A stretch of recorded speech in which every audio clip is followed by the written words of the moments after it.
11장입니다. 요한복음 11장 17절 말씀부터 27절 말씀까지 보겠습니다.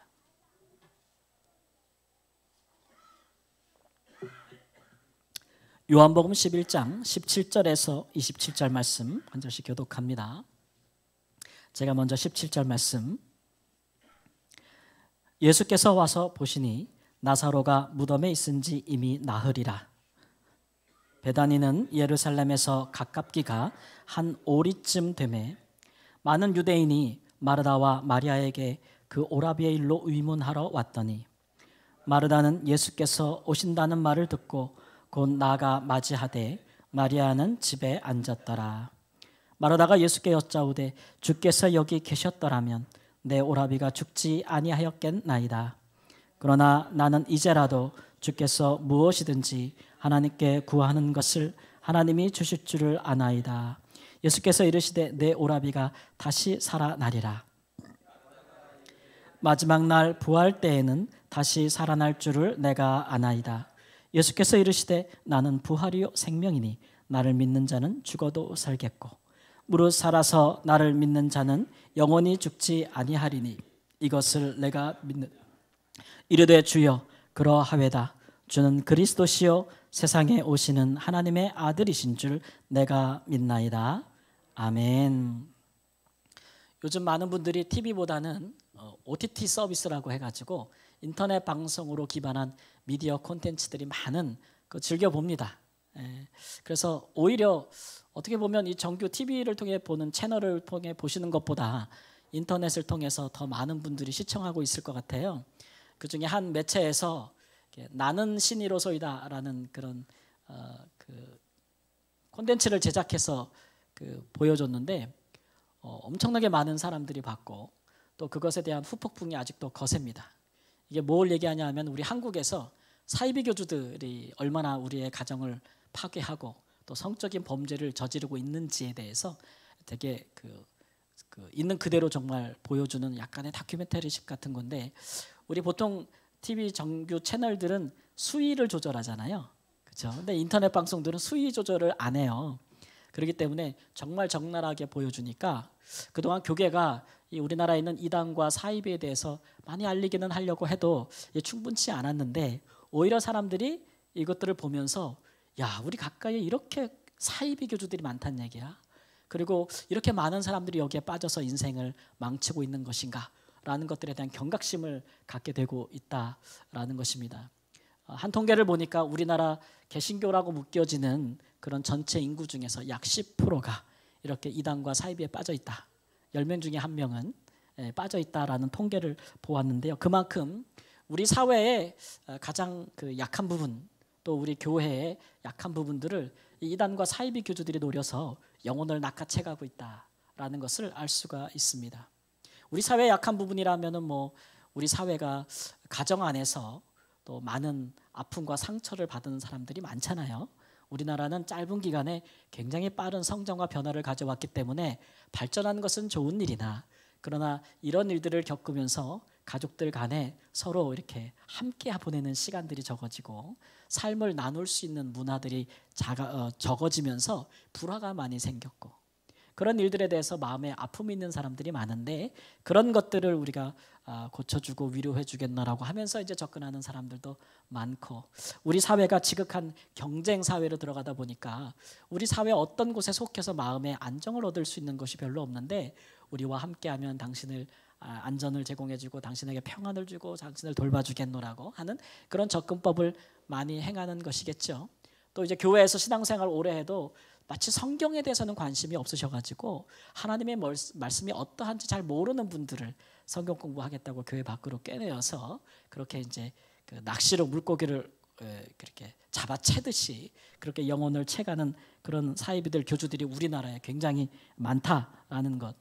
근데 그런 교주들을 보면 대부분 다 자기가 자칭 예수라고 하죠.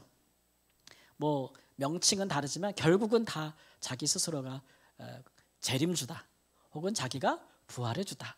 나를 믿으면 영원히 산다. 이런 식의 말들을 결국 함으로써 사람들을 이제 미혹시키는 것입니다. 예수님처럼 우리를 위하여 십자가를 지시고 죽지도 않았는데 스스로 그렇게 가장 높은 자리에 앉으려고 하는 이 사람들이야말로 정말 성경에서 말하는 적그리스도라고 할 수가 있어요. 요한일서 2장 18절 말씀에 보면 함께 읽습니다. 아이들아 지금은 마지막 때라. 적그리스도가 오리라는 말을 너희가 들은 것과 같이 지금도 많은 적그리스도가 일어났나니 그러므로 우리가 마지막 때인 줄 아노라. 여러분, 예수님이 이 땅에 오신 뒤부터 지금까지는 계속 종말입니다. 마지막 때예요.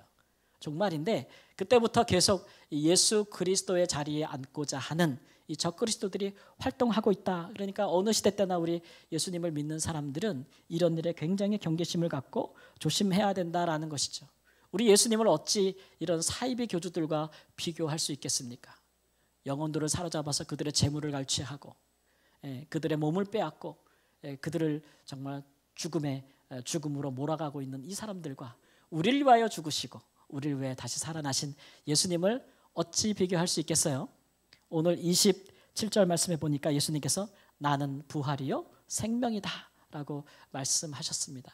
이것이 참으로 참 말씀이라고 할 수 있겠죠. 물론 예수님께서 이것을 말씀만 하셨을 것은 아니에요. 말씀만 하셨을 뿐만 아니라 실제로 예수님이 함께 계셨던 사람들 중에 죽은 자가 있다면 예수님께서는 때로 그들을 살리기도 하셨다라는 것이 오늘 본문 사건이 우리에게 보여주고 있는 것입니다.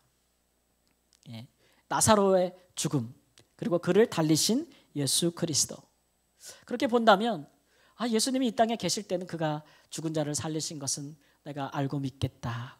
그렇다면 지금은 예수님이 우리 중에 함께 계신 것 같지 않은데 그는 여전히 우리에게 부활이요 생명이 될 수 있는가라는 생각을 가지실 수가 있죠. 부활은 과거에 일어난 일이 아닌가.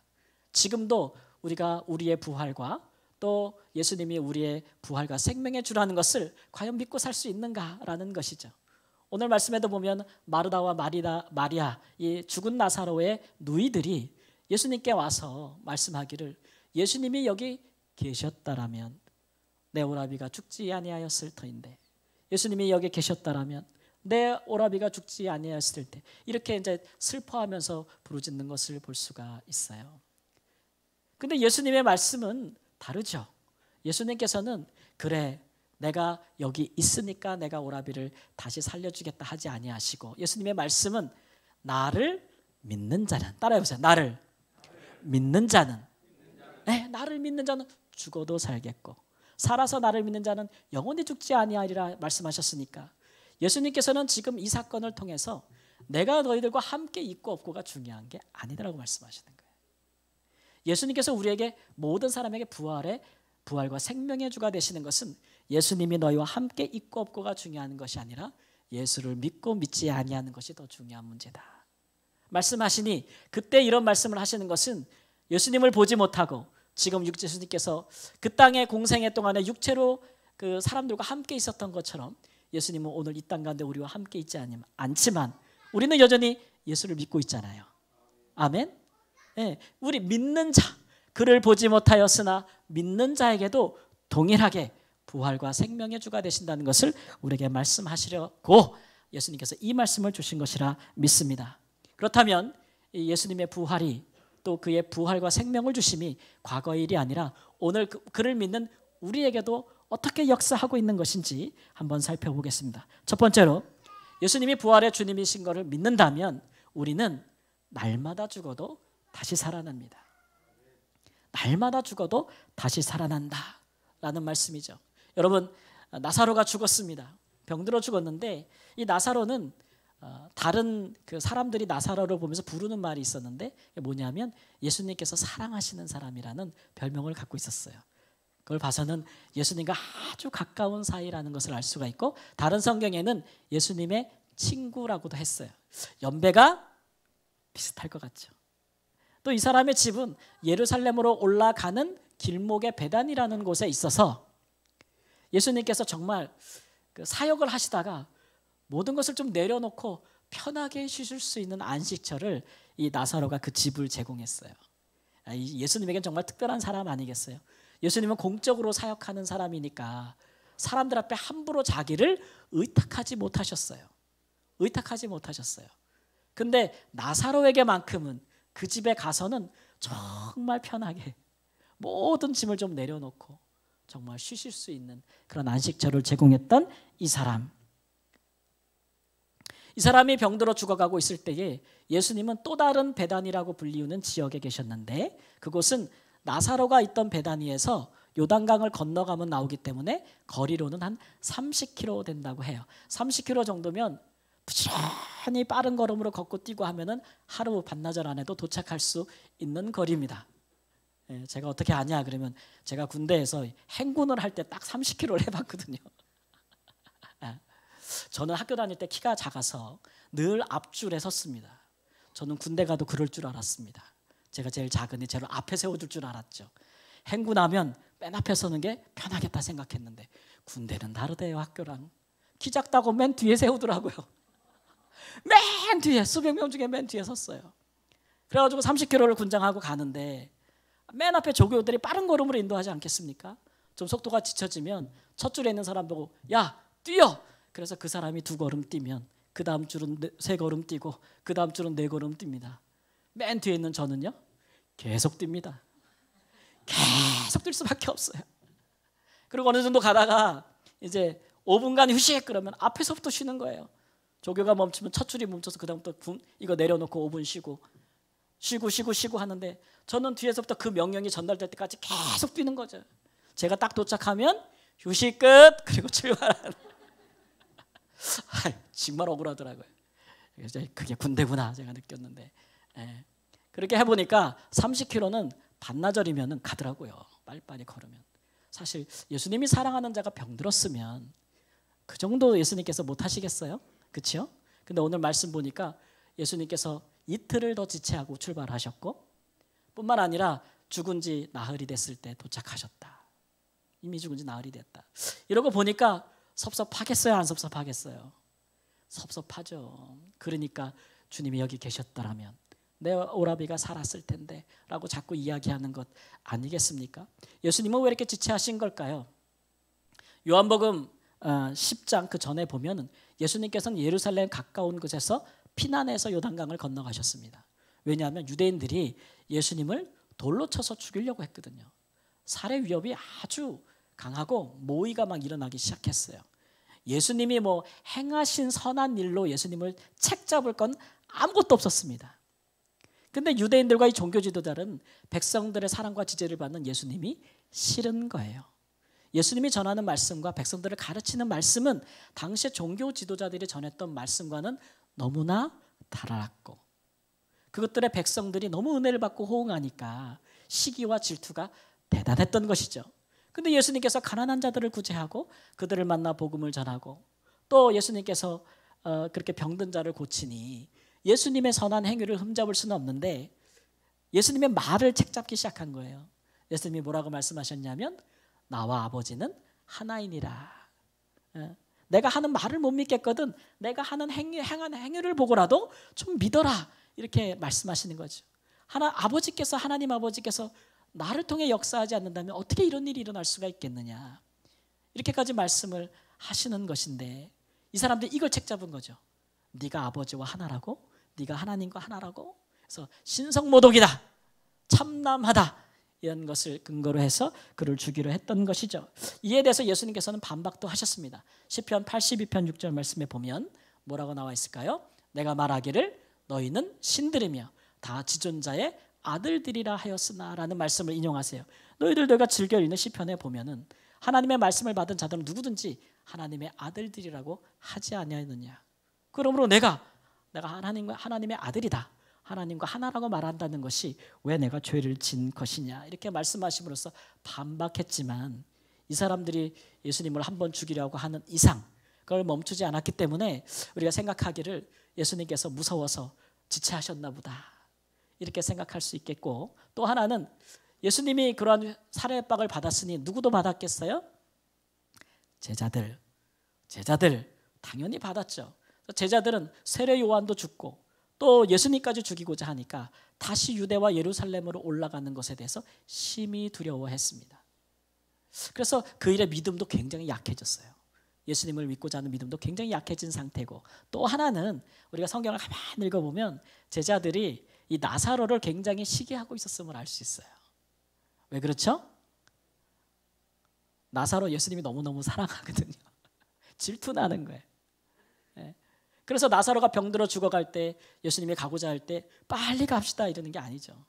안 가기를 바라고 했던 것인데, 이런 걸 다 고려해서 예수님께서 안 가신 것인가 라는 걸 이렇게 생각해 볼 수 있겠지만, 그러나 요한복음 11장 15절 말씀에 보면 예수님께서 말씀하시기를 내가 거기 있지 아니한 것을 너희를 위하여 기뻐하노니 이는 너희로 믿게 하려 함이라. 그러나 그에게로 가자 하시니, 예수님께서 죽음을 두려워했더라면 뭐 이틀 빨리 가나 이틀 늦게 가나 뭐가 다르겠어요, 그렇죠? 예수님께서 가시고자 했다는 것은 분명하기 때문에 예수님은 이런 일에 두려움이 없었다라는 것을 알 수가 있고, 다만 지체하신 이유는 제자들을 생각하신 거예요. 특별히 제자들이 지금 유대인의 살해 위협 때문에 믿음이 굉장히 떨어진 것, 그것을 생각하셔서 이 일을 통해서 제자들의 믿음을 끌어올리시려고 하는 그런 목적을 가지신 거죠. 그러니까 엄격히 말하면 나사로가 죽기까지 뭐 하신 거예요? 기다리신 거예요. 기다리신 거. 의도적인 부재라고 할 수가 있겠습니다. 이 일에 이제 나사로의 가족들이 정말 큰 상처를 받은 것이죠. 아픔이 된 것이죠. 그러나 예수님께서는 그것을 다 고려하시면서도 선택하셨습니다. 어떤 선택입니까? 이런 선택이죠. 병든 나사로를 고칠 것인가? 아니면 죽은 나사로를 살릴 것인가? 여러분이 예수님이라면 어떤 선택을 하셨겠습니까? 제자들도 위하고 마리아와 마르다, 나사로도 위한 길을 예수께서는 선택하신 거예요. 예수님께서는 병든 나사로를 고치지 않고 죽은 나사로를 고치시기를 선택하셨습니다. 뿐만 아니라 그 사건을 통해서 오늘 그 소식을 듣는 우리까지라도, 예수님을 믿는 우리까지라도 예수를 믿는 자에게 어떠한 부활과 생명이 있을지를 알려주시려고 계획하신 거예요. 예수님 큰 그림을 갖고 계시는 것이겠죠. 그러니까 나사로와 그 가족들이 비록 슬픔에 젖어 있다 할지라도, 그러나 시간이 지나서 죽음 가운데서 다시 살아난다면 그 영광은 더 크게 될 것이다. 아멘. 예수님 거기까지 내다보신 거예요. 실제로 요한복음에는 예수님께서 하나님의 아들이라고 하는 표적이 7개가 나와 있어요. 7개.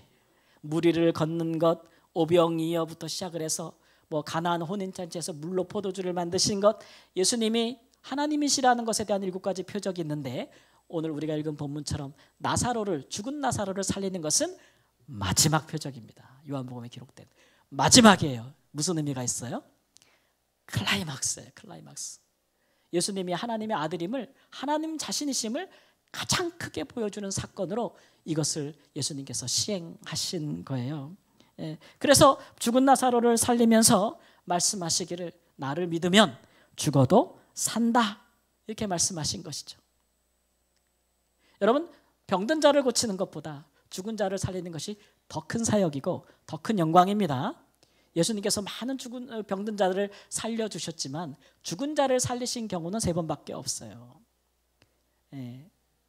이 사건 이후로 정말 어떻게 되었느냐 하면 나사로는 부활의 증인이 되었어요.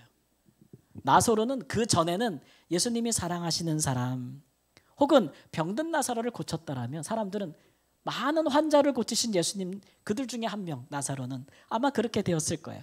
근데 죽은 나사로를 살리신 예수님의 이 사건 때문에 나사로의 위상은 완전히 달라집니다. 요한복음 12장 9절 11절 말씀 함께 있습니다. 유대인의 큰 무리가 예수께서 여기 계신 줄을 알고 오니 이는 예수만 보기 위함이 아니요 죽은 자 가운데서 살리신 나사로도 보려 함이러라. 유대인들이 누구 보러 와요? 나사로 보러. 분명히 죽은 걸 아는데 살아났다고 하니까 어떻게 보면 예수님보다도 인기가 더 많아지는 거예요. 나사로 자신이 부활의 증인이 된 것이죠. 그러니까 예수님께서는 우리가 나사로처럼 부활의 증인이 되기를 원하십니다. 어떻게 그런 일들이 있겠어요? 예수님 지금 여기 안 계신데 어떻게 있다고요? 예수님을 믿는 자에게도 있다. 아멘. 나를 믿는 자는 죽어도 살겠고 살아서 믿는 자는 영원히 죽지 아니하리라. 어떻게 예수 믿는 자가 나사로처럼 부활의 그 증인이 여러분 될 수 있겠습니까? 우리가 실제로 죽고 예수님이 여기서 우리를 살려주지 않는 이상 우리가 부활의 증인이 되겠습니까? 예수님은 된다고 말씀하시는 건데, 왜냐하면 예수를 믿는 사람도 날마다 죽기 때문에 그렇습니다. 날마다 죽기 때문에. 사도 바울은 이것을 여러 차례 설명하는데, 고린도전서 15장 31절 말씀에 형제들아 내가 그리스도 예수 우리 주 안에서 가진 바 너희에 대한 나의 자랑을 두고 단언하노니 나는 날마다 죽노라. 내가 사람의 방법으로 에베소에서 맹수와 더불어 싸웠으면 내게 무슨 유익이 있으리요? 죽은 자가 다시 살아나지 못하면 내일 죽을 터이니 먹고 마시자 하노라. 사도 바울은 매일 죽는다 그랬어요. 그게 무슨 의미일까? 이거는 그렇지 않은, 매일 죽지 않는 삶과 비교하고 있는 건데, 마지막에 보니까 먹고 마시자라고 하는 사람들이 있다 그랬어요. 이 에베소 지역에는, 이 고린도 지역에는 에피큐리안이라는 철학 학파가 굉장히 유명한 곳이었어요. 우리 청년들은 아마 학교에서 철학을 배울 때 배운 기억이 나실 텐데, 이 에피큐리안이라는 사람들은 인생의 목적과 인간의 자아 실현을 어디에 뒀냐 그러면 쾌락에 뒀어요. 우리 육체가, 우리 육신이 이 쾌락을 찾아서 마음에 하고 싶은 대로 마음껏 인생을 즐기는 것이, 그것이 우리 인생의 만족이고 그것이 우리의 행복이다라는 그런 가르침을 가르쳤죠. 왜냐하면 이 사람들은 죽은 자가 부활하는 것은 없다고 믿었거든요. 그러니까 이 땅 가운데 내일 죽으면 뭐해? 오늘 뭐해요? 먹고 뭐 하자고요? 마시자. 심지어는 배가 불러도 계속 먹어요. 어떻게 계속 들어갈 수 있어요? 가서 토해 또. 그리고 또 먹어. 토하고. 그렇게 진짜로. 그리고 엄청나게 음란한 생활들을 즐기면서 그렇게 살았던 사람들에 대하여서 사도 바울은 나는 날마다 죽는다. 우리는 그렇게 살아야 된다고 이야기하고 있는 것입니다. 다른 성경에서 더 보충 설명을 하는데, 갈라디아서 5장 24절 말씀에 보면 그리스도 예수의 사람들은 육체와 함께 그 정욕과 탐심을 십자가에 못 박았느니라 그랬어요. 못 박았느니라. 그러니까 우리는 나사로처럼 예수님이 계신 상태에서 죽지는 않았는데, 우리도 예수를 믿을 때 죽었다는 얘기예요. 어디서 죽었냐? 십자가에서 죽었다. 십자가에서 죽었다. 로마서 6장 10절 말씀 보면 그의 죽으심은 죄에 대하여 단번에 죽으심이요 그가 살아계심은 하나님에 대하여 살아계심이니 이와 같이 너희도 너희 자신을 죄에 대하여는 죽은 자요 그리스도 예수 안에 대하여는 하나님께 대하여는 살아있는 자로 여길지어다. 그러니까 우리는 못 박힌 적이 없어. 십자가에 못 박힌 적이. 그렇죠? 근데 십자가에 나를 위하여 못 박히신 예수님을 믿는 그 순간에 우리도 예수와 함께 십자가에 못 박혔다. 이게 우리가 가진 복음이에요. 그럼 무엇이? 우리 육체가 못 박힌 건 아닌데 우리에게 있는 죄, 우리에게 있는 정욕, 우리에게 있는 탐심, 이것이 같이 못 박혔다는 거야. 그래서 우리가 죽었어요? 안 죽었어요? 죽었다. 죽었다고 좀 생각하라 이렇게 말씀하고 있는 거예요. 예수와 함께 죽었으니 예수와 함께 뭐 한 거야? 같이 또 살아났다 이거예요. 살아났다 이거예요. 하나님에 대하여서는 살아났다 이런 거예요. 여러분, 죽은 자는 어떠합니까? 저는 한국에 있을 때 죽은 사람을 많이 본 적이 없어요. 요즘은 우리 뭐 의료나 이런 장례 시스템 이런 게 잘 돼 있어서 우리가 죽은 분들을 잘 보지 않잖아요. 그래서 뭐 이렇게 다 처리해주고 그 다음에 화장하고 나서 입관할 때 우리가 좀 많이 슬프죠.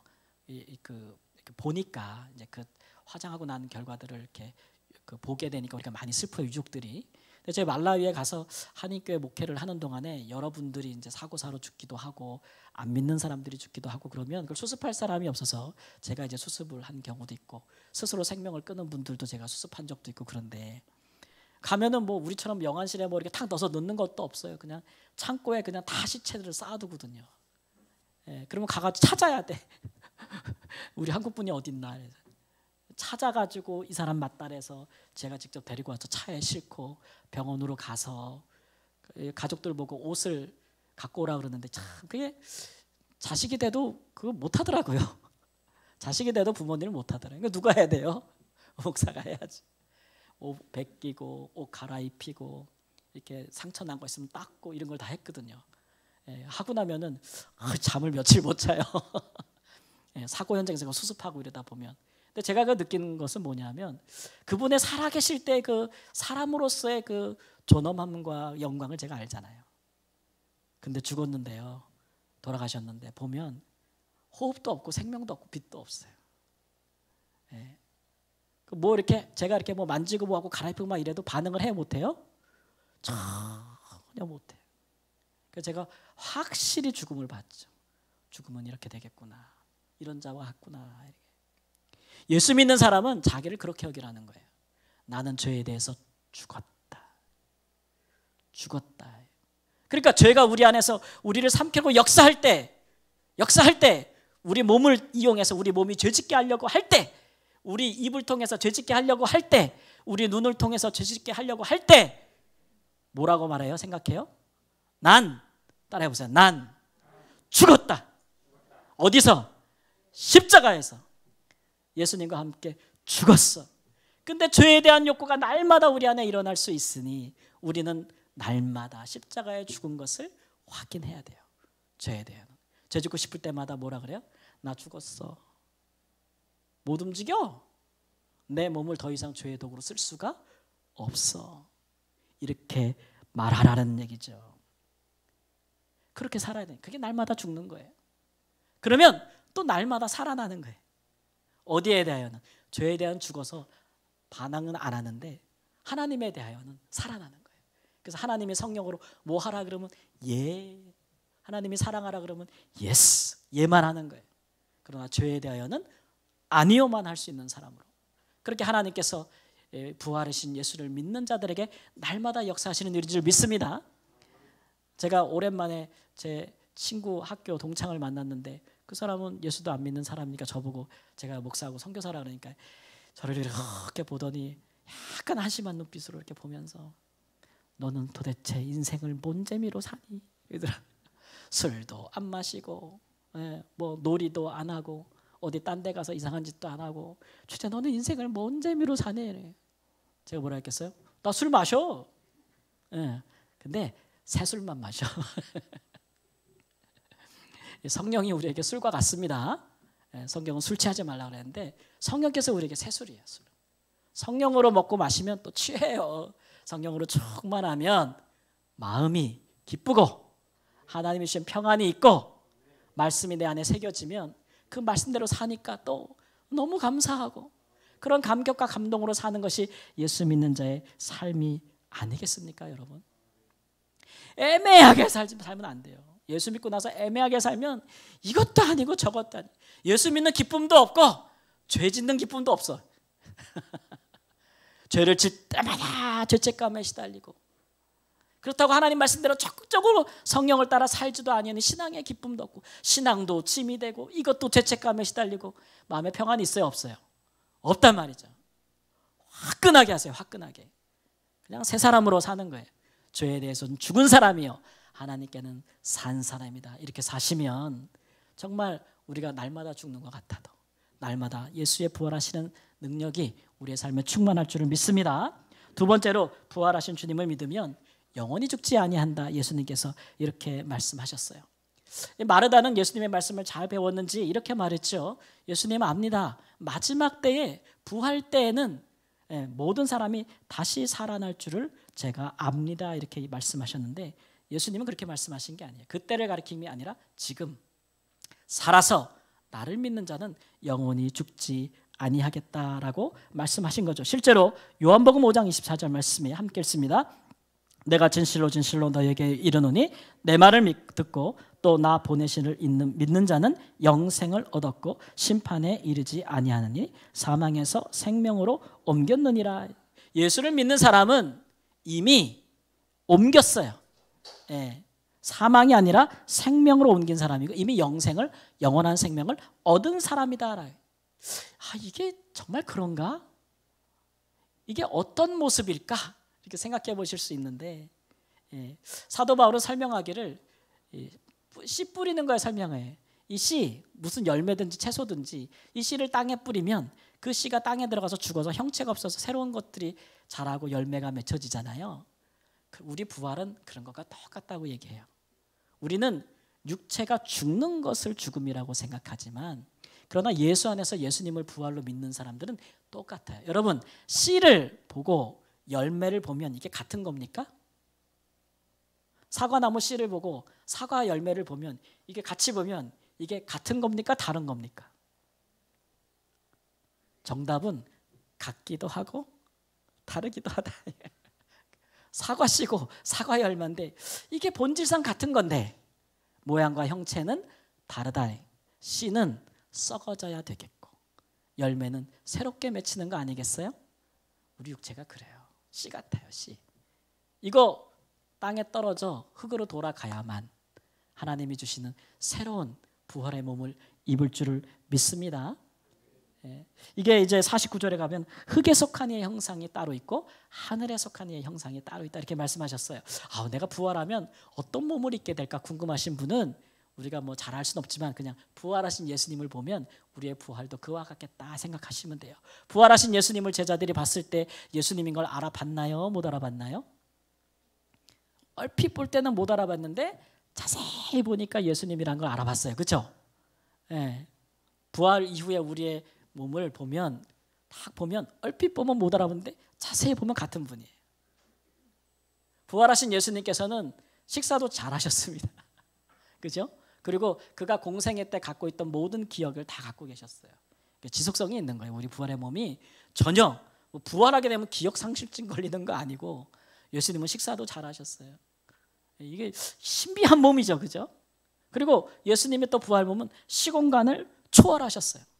갑자기 문이 닫혀 있는데 나타나시기도 하시고 부활한 몸은 영의 몸이 아닙니까? 영으로 부활하는 거 아닙니까? 말씀하시는데 우리가 예수 안에서 하는 부활은 영육을 다 가진 새로운 몸으로 부활하는 것입니다. 만약에 예수님이 영으로만 부활하셨으면 예수님께서 제자들과 생선도 먹고 갑자기 나타나셨는데 예수님께서 갑자기 탁 사라질 때 탁 사라지면 벽에 뭐 생선만 탁 걸려서 떨어지든지 그러지 않으셨단 말이에요. 아주 신비로운 몸이란 말이에요. 그렇게 이해하시면 돼요. 하늘에 속한 이의 형상 우리가 그것을 입는 것인데 문제는 중요한 건 뭐냐면 우리가 죽는다라고 보기에는 영원히 사는 것인데 새로운 몸을 입는 것이 우리의 죽음과 부활이에요. 그런데 이 생명이 내가 지금 살아서 예수님을 입고 있는데 과연 내가 그렇게 예수님처럼 부활 생명으로 영원히 살 것인가를 어떻게 알겠냐고요. 그걸 어떻게 알지? 어떻게 알지? 라고 생각하실 때 정답이 하나가 있습니다. 로마서 8장 11절 말씀에 예수를 죽은 자 가운데서 살리신 이의 영이 너희 안에 거하시면 그리스도 예수를 죽은 자 가운데서 살리신 이가 너희 안에 거하시는 그의 영으로 말미암아 너희 죽을 몸도 살리시리라. 내가 지금 살아서 예수를 믿고 있는데 내가 영원히 죽지 아니하고 내가 예수님과 같은 새로운 하늘에 속한 형상을 입을 줄을 어떻게 아냐? 그러면 내 안에 우리 안에 그 생명이 있는 거예요. 지금 저는 이제 남자라서 잘 모르지만 제 아내를 경험을 비추어 보면 아이를 가지게 되면 여성들은 시간이 지나면 태동이라는 걸 느끼더라고요. 그렇죠? 처음에는 이렇게 무슨 물고기가 헤엄치는 것 같은 느낌 잘 몰라요. 하여튼간 어디서 들은 얘기예요. 근데 이제 좀 많이 배가 부르면 아이가 움직이는 건 같이 느낄 수 있잖아요. 남자도 손도 삐져나오고 발로 차는 것도 느끼고 그런 걸 느끼면 어떤 느낌이겠어요? 내 안에 뭐가 있다고요? 생명이 있다라고 느끼지 않겠어요?